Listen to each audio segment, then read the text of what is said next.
마태복음 25장에 보면 예수님께서 양과 염소에 대한 비유를 말씀해 주셨습니다.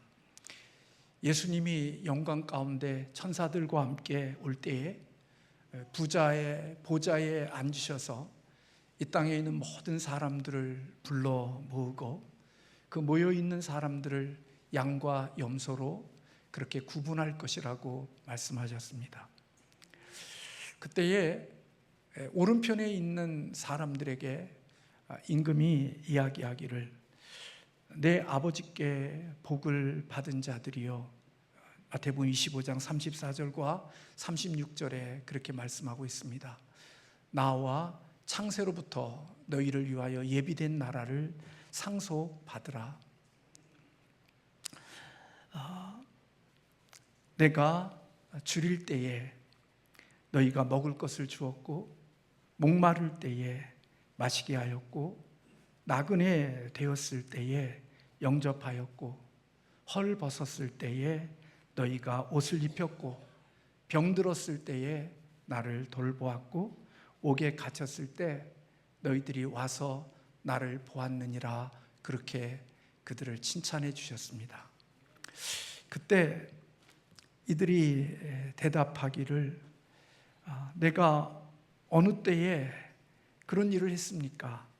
37절부터 39절에 있는 말씀들을 보면 이에 의인들이 대답하여 이르되 주여 우리가 어느 때에 주께서 줄이신 것을 보고 음식을 대접하였으며 목마르신 것을 보고 우리가 마시게 하였으며 어느 때에 나그네 되신 것을 보고 영접하였으며 헐벗은 것을 보고 내가 옷 입혔나이까?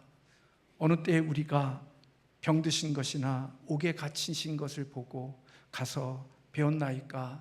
그렇게 대답할 것이라고 말씀하고 있습니다. 그때 의아한 칭찬을 들은 그들에게 임금이 그렇게 이야기한다고 말씀하고 있죠. 40절의 말씀에 보면 임금이 대답하여 이르되 내가 진실로 너희에게 이르노니 너희가 여기 내 형제 중에 지극히 작은 자 하나에게 한 것이 곧 내게 한 것이라 하시고 그렇게 말씀해 주셨습니다. 하나님은 내가 배고프고 병들고 그리고 헐벗고 그랬을 때 너희가 나를 먹였고 나를 입혔고 나를 돌보아 주었다고 칭찬해 주시는 오른쪽에 있는 양들에게 주님께서 그렇게 말씀해 주실 때 우리가 언제 그런 일을 행했습니까? 라고 물으며 대답할 때 오늘 작은 자 한 사람에게 한 것이 나에게 한 것이다. 그렇게 예수님께서 말씀을 해 주셨습니다.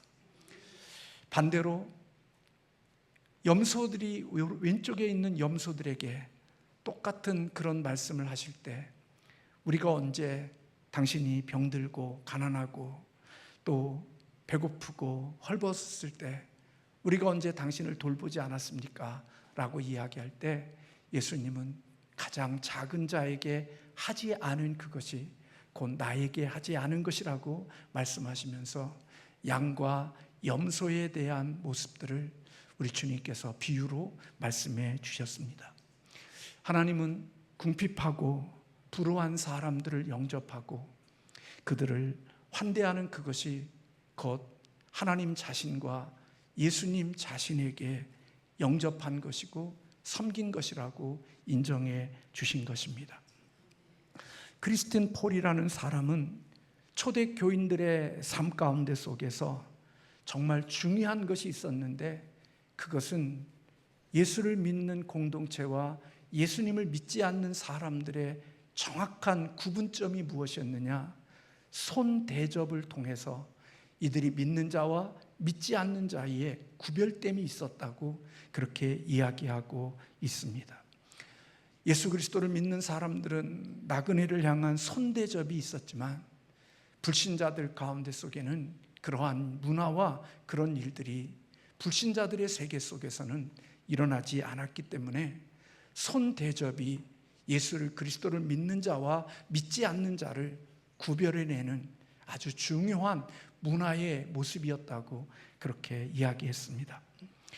본문은 수넴 지역에 사는 한 귀한 여인이 엘리사가 사역을 위하여서 그 수넴 지역을 지나가게 되어질 때마다 그를 간권하여 자기의 집으로 데려와 그에게 음식을 먹게 하는 일들을 행했다고 그렇게 말씀하고 있습니다.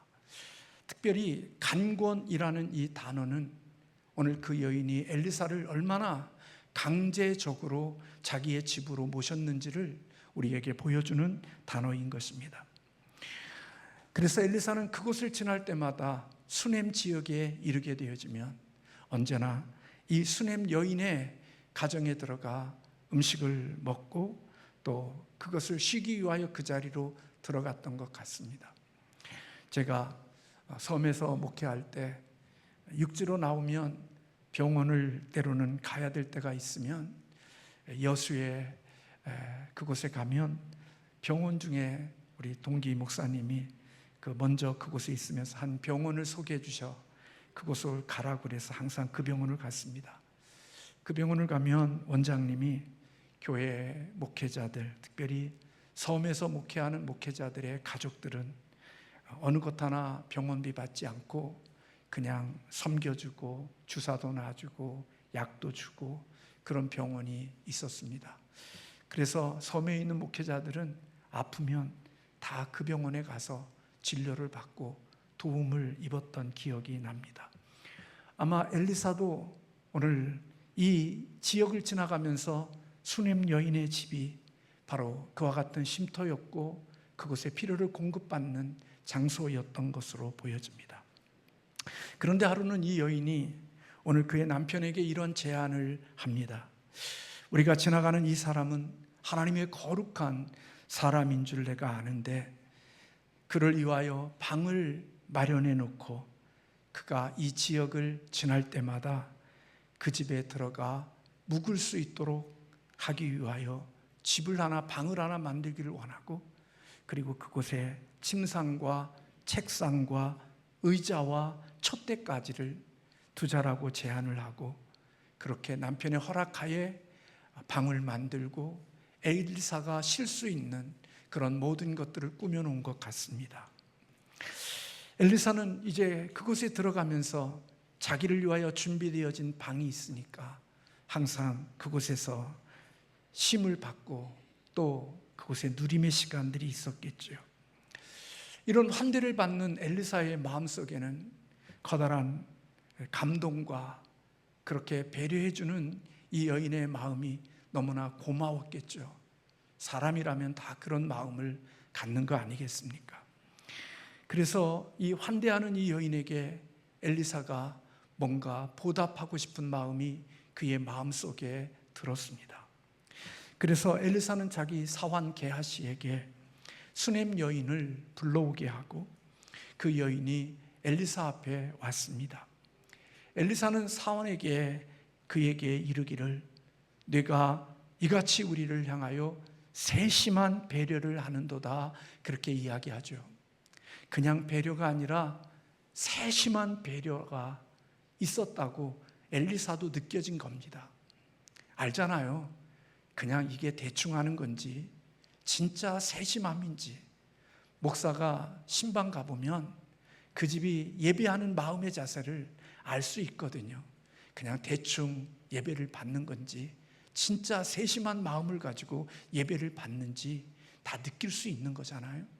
그러니까 오늘 엘리사도 이 여인이 자기를 향하여 얼마나 세심하게 배려해 주는 것을 알았죠. 지나가는 나그네를 위하여 방을 만들고 그것에 필요한 가구들을 다 집어넣고 엘리사가 쉴 수 있는 그런 세심한 배려하는 그것을 기억하면서 우리가 너에게 무엇을 해줄 수 있겠느냐 그렇게 제안을 묻죠. 왕에게나 사령관에게 네가 구할 것이 뭐가 있다면 내게 이야기하라고 요청을 합니다. 그때 이 여인이 엘리사에게 그렇게 대답합니다. 오늘 우리 읽은 말씀 속에 보면 13절 하반전에 이 여인이 이르되 나는 내 백성 중에 거주하나이다 그렇게 대답했죠. 다시 말하면 현대인의 성경에는 이 본문을 그렇게 번역해 놓았습니다. 그러자 그 여자는 아닙니다. 나는 내 백성 가운데서 아무런 어려움 없이 살고 있습니다. 그렇게 대답했다는 거예요. 다시 말하면 이 수넴 여인은 엘리사에게 어느 것도 부탁할 것이 없다고 이야기하고 있음을 보게 되는 거죠. 그러므로 이 수넴 여인이 엘리사를 향한 환대는 그 어떤 보답을 기대하거나 어떤 보상을 마음에 두고 한 환대와 배려가 아니었다는 사실을 성경은 우리에게 가르쳐주고 있는 것입니다. 참으로 엘리사를 사랑하는 순수한 환대였고 세심한 배려였던 것이죠. 죄의 본성을 가지고 살아가는 저와 여러분은, 우리 모든 인간은 누군가를 위한 헌신과 수고에 대한 보상을 기대하고 있고 보상받고 싶은 마음이 우리 모두의 마음속에 있습니다. 저의 마음도 여러분의 마음도, 죄의 본성을 가지고 사는 인간들은 그들이 누군가를 위하여 환대하거나 배려하거나 누군가를 섬겨줄 때 우리의 중심 속에는 그 섬김과 환대에 대한 보상과 기대하는 마음이 우리의 마음속에 있죠. 그것이 지극히 정상적인 것이라고 생각이 됩니다. 그런데 오늘 이 수넴 여인은 그런 인간의 본성을 초월하는 환대와 배려의 삶이 오늘 이 수넴 여인에게 있음을 우리는 말씀을 통하여서 보게 되는 거지요. 그 어떤 보답도 기대하지 않았고 오직 엘리사만을 위한 환대가 이 여인에게 있었던 것입니다. 참으로 이 여인이 얼마나 성숙한 사람인 것인가를 본문은 우리에게 보여주고 있죠. 목사로 살지만 순수하고 그렇게 뭔가 계산되지 않는 환대와 누군가를 향한 섬김과 배려는 우리에게 쉽지 않은 거거든요. 그런데 이 여인은 바로 그와 같은 인간의 이성과 본능을 초월한 그런 환대가 이 여인에게 있었음을 성경은 우리에게 가르쳐주고 있습니다. 수넴 여인의 반응을 들은 엘리사가 그의 종 게하시에게 그를 위하여 우리가 무엇을 할까 하고 다시 묻습니다. 그때 게하시가 대답하기를 이 여인은 아들이 없고 그 남편은 늙었나이다라고 대답하죠. 우리가 4장 14절에 있는 말씀에 보면 엘리사가 이르되 그러면 그를 위하여 무엇을 하여야 할까 하니 아무 도움을 받을 수 없다고 말할 필요가 없다는 이 여인에게 오늘 엘리사가 고민하는 겁니다. 우리가 이 여인에게 뭘 줄 수 있는 게 뭐가 있을까? 그때에 게하시가 그렇게 대답하는 겁니다.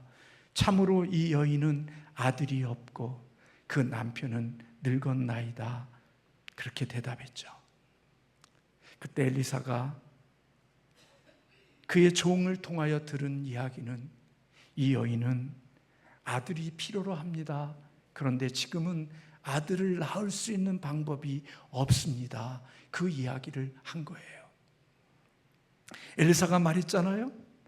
왕에게나 사령관이나 이 땅의 모든 권력을 가져서 너에게 뭔가를 줄 수 있는 사람에게 요구할 것이 있으면 내게 요구하라. 내가 그것을 돕겠다라고 이야기할 때 수넴 여인은 나는 더 이상 필요한 것이 없고 왕과 그리고 사령관들에게 구할 것이 없다고 말하는 이 여인의 마음을 우리는 알죠.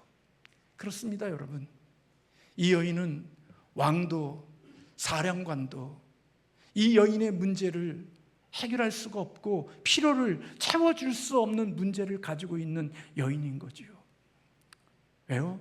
자녀는 자기의 남편을 통하여서 얻어야 되는 것이고 그리고 유일한 자기의 그 필요를 채워줄 수 있는 남편은 늙었다는 이유 속에 불가능한 것임을 우리에게 가르쳐주고 있는 것이죠. 그때에 엘리사는 다시 그 여인을 부르라고 말하고 여인은 문 밖에 서게 되어집니다. 그때 엘리사가 그 여인을 향하여 뜻밖의 말을 하죠.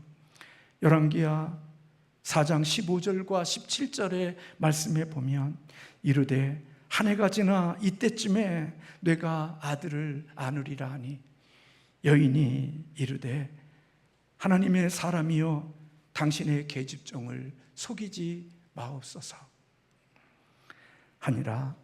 여인이 과연 잉태하여 한 해가 지나 27절의 말씀에 보면 이때쯤에 엘리사가 여인에게 말한 대로 아들을 낳았다, 그렇게 기록하고 있습니다. 하나님이 아브라함의 아내 사라가 자녀를 낳을 것이라는 이야기를 듣고 장막문에서 웃었다고 이야기했죠. 오늘 수넴 여인도 계집종을 속이지 마옵소서, 그것은 불가능한 일입니다라고 받아들이는 그때에 하나님은 오늘 엘리사를 통하여 그 말을 선포했고, 그리고 왕과 그리고 사령관들이 해줄 수 없는, 하나님만이 해줄 수 있는 놀라운 생명을 그 가정에 허락해 주셨다는 내용이 오늘 본문 말씀 속에 있는 내용입니다. 이 여인이 이 아이를 기르면서 얼마나 기쁘고 얼마나 행복했을까요? 저는 이 여인이 무척이나 행복하고 기쁜 시간들을 보냈을 것이라고 생각이 됩니다. 그 아이의 웃는 모습, 까르륵거리는 모습, 그 곁에서와 함께하는 시간들이 이제까지 경험해보지 못한 놀라운 축복의 시간들이었을 것이고, 이제까지 맛보지 못하는 경험들을 경험하는 시간들이었을 거라고 생각이 되어집니다. 그런데 그렇게 기쁨이 되어졌던 이 아이가 어느 날 머리가 아프다고 하는 걸 이야기하며 어머니 품으로 데려갔다가 어머니의 무릎에 앉아 있다가 죽게 되어집니다. 20절의 말씀에 보면 그 아이가 성장하는 과정 속에 죽게 되어지는 일들이 있게 되어지죠. 우리는 살아가면서 하나님 이런 모습들일 거면 왜 주셨어요? 그렇게 불평할 수도 있을 거예요. 이런 슬픔을 주시려면 아예 주시지 마시지, 그렇게 하나님을 향하여 원망할 수도 있겠지만, 제가 볼 때 이 여인은 하나님이 생명이 없는 그곳에 생명을 주셔서 그 기간 동안 엄마로서, 아버지로서 기쁨을 누리게 하고 삶의 에너지를 얻게 해주셨던 그 기간이 얼마이지는 모르지만 그 기쁨을 주게 하신 하나님께 감사한 마음을 가졌을 거라고 생각이 되어져요. 제 개인적으로 그렇게 생각했고 상상해 봤어요. 복 있는 사람들은 늘 그렇게 생각하고 살거든요. 망하는 사람은 늘 하나님의 복 주심이 없어지면 왜 이거 가져가실 바에야 왜 주셨냐고 하나님의 주신 하나님을 원망하고 살지만, 복 있는 사람은 없는 것을 주게 하시고 그것을 가져가셨을 때 욥과 같이 주신 자도 하나님이시고 거두신 분도 하나님이심을 믿고 하나님께 감사하는 사람들이 복 있는 사람들의 삶의 방식이거든요. 그런데 엘리사가 이 소식을 듣고 하나님께서 그 집에 들어가 32절부터 37절까지에 있는 말씀을 보면 엘리사가 기적적인 방법으로 죽은 아이를 다시 살려내 줍니다. 그리고 그 가정에 있는 슬픔을 다시 기쁨으로 회복시켜 주시는 일을 하게 하시죠. 그것뿐만이 아닙니다. 열왕기하 8장 1절부터 6절까지를 보면 이 수넴 땅에 흉년이 들게 됩니다. 흉년이 들었을 때 열왕기하 8장 1절과 6절에 보면 엘리사가 이전에 아들을 다시 살려준 여인에게 이르러 너는 일어나서 내 가족과 함께 거주할 만한 곳으로 가서 거주하라. 여호와께서 기근을 부르셨으니 그대로 이 땅에 7년 동안 임하리라 하니, 이 땅이 7년 동안의 기근의 아픔의 시간들이 있을 것임을 수넴 여인에게 알려줍니다.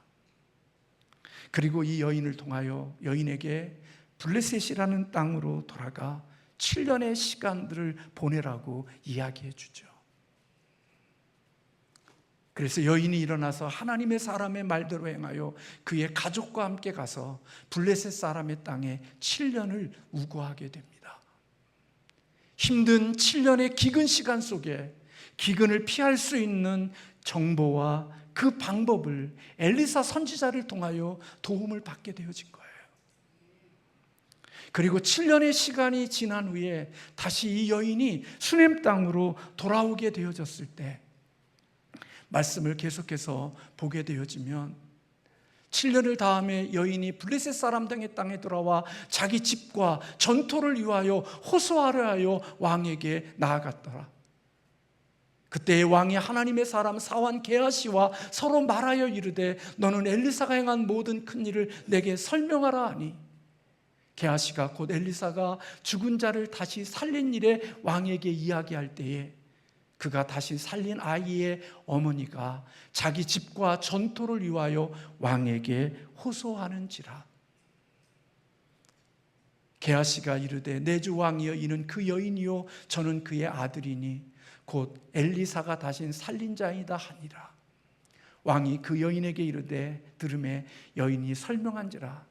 왕이 그를 위하여 한 관리를 임명하여 이르되 이 여인에게 속한 모든 것과 이 땅에서 떠날 때부터 이제까지 그 밭의 소출을 다 돌려주라 하였더라. 여러분,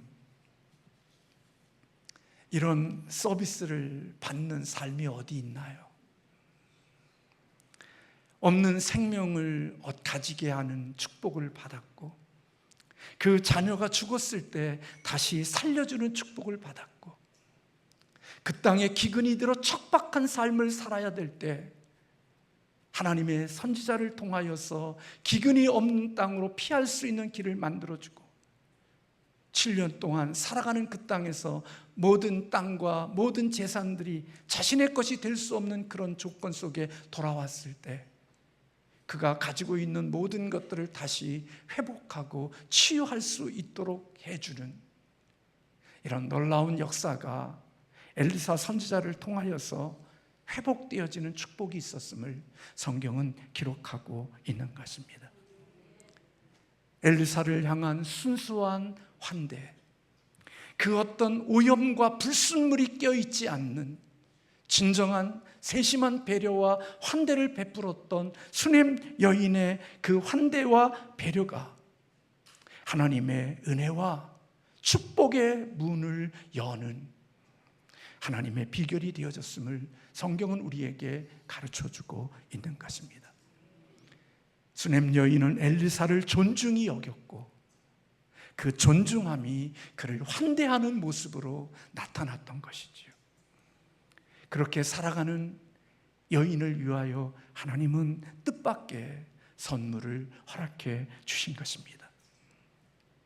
저와 여러분이 살아가고 있는 이 시대는 점점 환대와 배려가 사라지는 시대입니다. 타인을 위한 환대는커녕 타인의 수고와 타인의 땀 흘림과 타인들의 그 열정을 가지고 평생에 수고했던 것들을 강제적으로 자신의 것으로 돌려놓으려고 하는 도둑심보로 살아가고 있는 변질된 사회를 살고 있습니다. 수고하지 않았고 땀 흘리지 않았고 애쓰지 않았고 기여한 것들이 없으면서 남이 그렇게 땀 흘리고 수고하고 애써서 만들어 놓은 것들을 한순간에 자기의 것으로 돌려달라고, 내게 옮겨달라고 아우성치는 그러한 병들고 변질되어진 사회를 살아가고 있습니다. 보이스피싱, 그리고 그 공동체의 그 어떠한 기여와 그 어떠한 삶의 헌신도 없었음에도 불구하고 만들어진 그것을 자기의 것으로 누리고 자기의 것으로 삶을 해야 한다는 마음을 가지고 살아가는, 환대와 배려보다는 착취와 그리고 다른 사람의 수고와 헌신을 자기의 것으로 돌려놓으려고 하는 못된 도둑심보를 가지고 살아가는 세상으로 점점 이 세상이 나아가고 있다는 생각이 들기도 합니다. 나만 잘 살아야 되고 남이 잘 사는 것을 싫어하는 사회, 나만 특권층이어야 되고 다른 사람들은 다 천민으로 살아야 되는 사회를 꿈꾸고 살아가는 세상, 그런 세상은 이미 저주받은 사회인 것입니다. 그렇게 살아가는 사람들이 있는 땅은 지옥인 것입니다. 하나님의 축복된 땅은 나도 잘 돼야 되지만 남도 잘 돼야 된다는 생각을 가지고 살아가는 사람들이 살아가는 땅이 되어져야 그게 하나님의 주시는 복주미심이고 그것이 천국일 수 있다고 여겨지는 것입니다. 여러분, 천국과 지옥의 차이점을 여러분들 우스운 이야기를 통해서 들어서 아실 줄로 믿습니다. 어떤 사람이 천국에 갔답니다. 천국에 갔더니 사람들의 얼굴이 통통하고 밝고 살도 쪄 있고 너무나 행복한 모습을 갖고 있더래요. 그 사람이 지옥을 갔대요. 그런데 지옥에 있는 사람들은 빼짝 마르고 앙상하고 정말 지옥이더래요. 그런데 천국과 지옥에 별 차이가 없는데 차이가 있는 그 모습을 언제 발견했느냐? 밥 먹는 시간에 알게 되어졌대요. 천국도 수저가 오늘 우리들이 쓰고 있는 이런 짧은 수저가 아니라 긴 나무떼기 같은, 긴 작대기 같은 수저로 밥을 먹어야 되는 거예요. 그런데 천국에서 밥을 먹는데 천국에 있는 사람들은 밥을 떠서 자기가 먹을 수가 없으니까 밥을 떠서 상대방에게 먹여주는 거예요. 저 사람도 떠서 저 사람 주고 저 사람은 떠서 이 사람 주고. 근데 지옥에 갔더니 지옥에 있는 사람들은 다 밥을 떠서 자기가 먹겠다고 계속 하는데 자기 입으로 들어가는 게 하나도 없는 거야. 벗어 집으로 넣는데 다른 다 밖으로만 나가는 거예요. 똑같은 조건 속인데 긴 막대기를 가지고 서로 먹여주면서 살아가는 곳에 천국이고, 자기 혼자 먹겠다고 찔러가지고 자기 입으로 넣으려고 하는데 하나도 자기 입으로 들어가는 게 없는 그것이 지옥이었다는 글을 제가 언젠가 읽으면서 천국과 지옥은 다른 게 아니구나.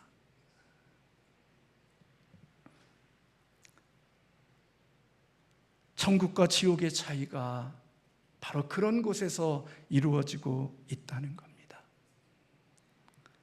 저와 여러분의 삶은 천국의 삶입니까? 지옥의 삶입니까? 이 세상의 행복한 사람은 남이 잘 되는 것을 축하하고 같이 기뻐하고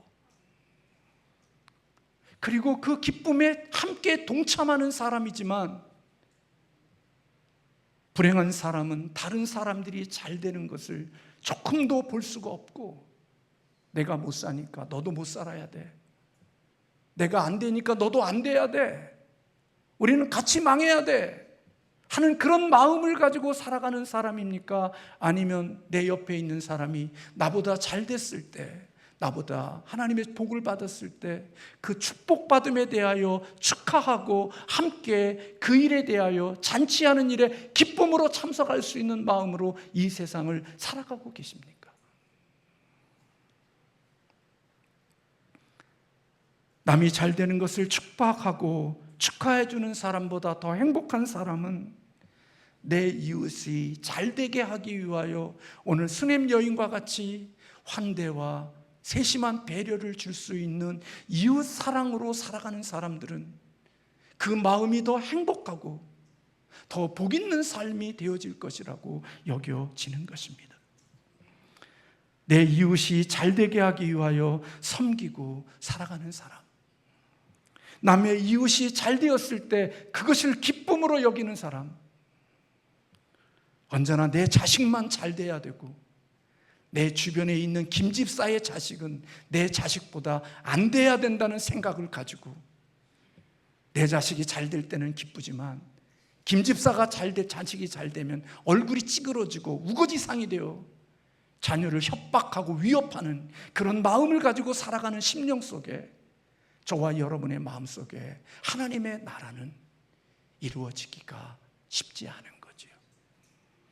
하나님 나라는 내 자녀보다 다른 자녀가 잘 됐을 때 기쁨으로 박수 쳐주고 축하해 줄 수 있는 마음이 있을 때, 또 그런 마음을 넘어 누군가가 잘 되기 위하여 자신의 삶을 헌신하는 사람이 되어질 때, 하나님은 수냄 여인에게 뜻밖의 하나님의 선물을, 이 세상의 왕이나 대단한 사람들이 줄 수 없는, 오직 하나님만이 줄 수 있는 이 세상의 사람의 권세와 이 세상의 모든 능력을 가진 자들도 행할 수 없는 그 일들, 하나님께서 베풀어 주심으로 뜻밖의 하나님의 선물을 받게 하는 축복을 누리게 하시는 거지요.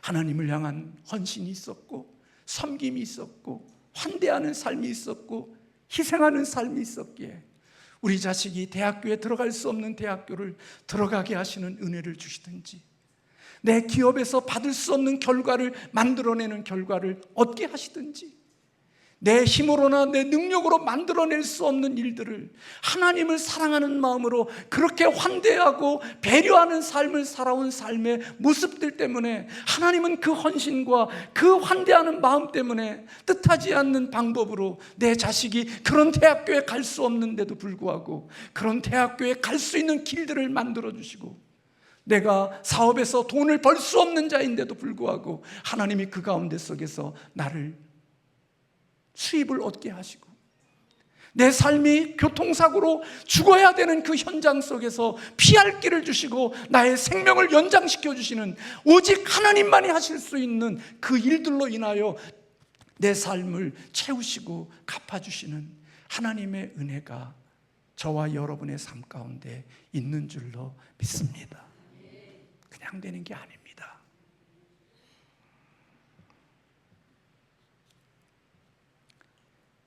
이런 환대는 사랑이 없으면 불가능한 겁니다. 계산기 두드리고 사는 사람들에게는 결코 이런 환대는 일어나지 않습니다. 자기 좋아하는 사람, 자기 마음에 드는 사람, 자기를 필요하는 사람들만 초청해서 함께 시간을 보내고 함께 누리지, 나의 이익과 내게 돌아올 몫이 없는 사람들을 향하여 존중하는 마음으로 이런 일들은 결코 일어나지 않습니다. 하나님의 사랑이 이와 같은 일들을 만들어내시고 하나님은 그거에 대한 보상을 허락해 주신다는 것입니다. 사랑하는 성도 여러분, 저와 여러분이 인생을 살면서 수냄 여인과 같은 대단한 환대를 꿈꾸지 마십시오. 저와 여러분 그런 환대 못합니다. 지독한 자기 사랑과 자기 이기심으로 평생을 살아온 우리들인데 어떻게 이 수냄 여인과 같은 그런 환대를 누군가에게 하면서 살 수 있겠습니까? 꿈 깨십시오. 저와 여러분은 그런 환대 못합니다. 나도 수냄 여인과 같은 환대를 할 수 있게 해주세요. 기도는 하십시오. 그러나 저와 여러분 그런 환대 쉽지 않을 거요. 지독한 자기 사랑과 자기 이기심을 가지고 살아온 우리들인데 어떻게 그런 환대를 하며 살아갈 수 있겠습니까? 그러나 여러분, 한 주간 살면서 하나님께 기도하며, 하나님, 내가 수냄 여인과 같은 환대는 못하더라도 사랑하는 내 곁에 함께 살고 있는 가족, 남편, 아내, 자녀, 부모에게 하나님 작지만 환대와 배려할 수 있는 삶을 살아갈 수 있게 해달라고 기도하는 저와 여러분 되시기를 주님의 이름으로 축원합니다. 내 사랑하는 남편, 사랑하는 아내, 사랑하는 자식도 배려하지 못하면서 아무 상관없는 누구를 환대하고 배려하며 살겠습니까? 친구들끼리 만나면 남편 흉보고, 그렇게 좋은 남편, 괜찮은 남편, 세상에서 만날 수 없는, 자기 주제로 볼 때 만날 수 없는 남편을 만나 살면서, 아내를 만나 살면서 남편 흉보고 아내 흉보고, 그런 삶을 살아가는 우리들이 누가 나와 아무 관계없는 사람을 향하여 환대하고 배려하며 살 수 있겠습니까? 죽었다 깨어나도 우리 그렇게 못합니다. 어떤 사람이 인생에 어려운 일이 있을 때마다 여러분들이 아시겠지만 지갑을 펴서 자기의 아내의 사진을 본다고 그럽니다. 인생이 힘들고 어려울 때마다 그 사진을 펴서 보는 거예요. 그래서 사람들이 당신은 어떻게 그 아내가 그렇게 좋냐고, 그 아내의 사진이 당신에게 힘이 되냐고. 그 남편이 하는 말, 이 여자하고도 사는데 내가 못 견딜 게 뭐가 있냐고. 견딜 수 없는 일을 만나면 그 아내의 사진을 보며 이 여자와 살고 있는데 내가 이것도 못 견디냐고. 힘들 때마다 아내의 사진을 보면서 우스운 얘기를 들었습니다. 대단한 환대하려고 하지 마시고요, 가까이 있는 가족에게 내가 배려하고 환대할 수 있는 게 무엇인지를 하나님께 기도하면서 그 작은 것 하나를 찾아가시기 바랍니다. 따뜻하게 격려하는 말, 부모님에게 전화 한 번 더 드리는 일,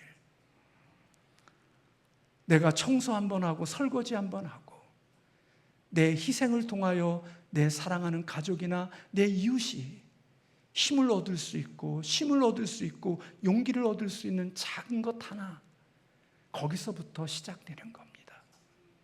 그것이 하나하나의 물방울이 되어지면 수넴 여인과 같은 하나님의 뜻밖의 축복을 받, 하나님의 선물이 오는 것이지요. 저희 자녀들에게 제가 보니까 하나님이 손자를 4명을 주셨더라고요. 어제 둘째 아들 복 100일 예배를 드렸어요. 제가 자녀들에게 줄 수 있는 게 많지 않지만 제 마음에 하나님 앞에 기도하는 게 있습니다. 그리고 자녀와 우리 중고등부나 우리 주일학교나 우리 청년들, 그들에게 마음으로 늘 줄 수 있는 게 없지만 제 마음에 그런 마음을 갖고 삽니다. 우리 손녀에게, 우리 하나에게 만나면, 저하고 함께 만나면서 저와 함께 있을 때, 야, 너 대단하다, 너 잘했어, 할아버지가 너를 보니까 너무나 자랑스러워. 대단한 할아버지 아니에요? 웃어줘요.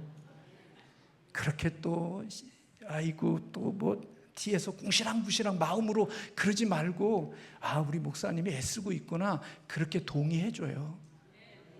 그래야 복되지. 속으로 또 궁시렁궁시렁거려. 아, 진짜요. 제가 손녀들에게 너 정말 잘했어, 너 대단해, 할아버지가 너를 보니까 너는 진짜 자랑스러워. 제가 만날 때마다 그렇게 자꾸 이야기해 줍니다. 부모님께 전화드리고, 우리가 잘하지 못하는 거지만 거기서부터 시작하는 겁니다. 그게 안 되면 꿈꾸지 마십시오. 더 깊은 거, 더 위대한 거 아무리 꿈꿔도 삶의 현장 속에 그런 일은 일어나지 않습니다. 하나님은 정확히 아시거든요. 우리의 마음이 이게 보답과 계획을 가지고 다가오는지 순수함으로 다가오는지 하나님은 정확히 아시거든요. 그리고 그런 자들에게 하나님이 수넴 여인에게 주시는 철저한, 너무나도 아름다운 축복을 선물로 담아주시는 은혜가 있는 거거든요. 저도 그런 축복을 받았으면 좋겠고, 여러분들도 그런 하나님의 축복의 자리에 쓸 수 있는 복 있는 사람들이 되어지시기를 주님의 이름으로 축원합니다. 기도하겠습니다.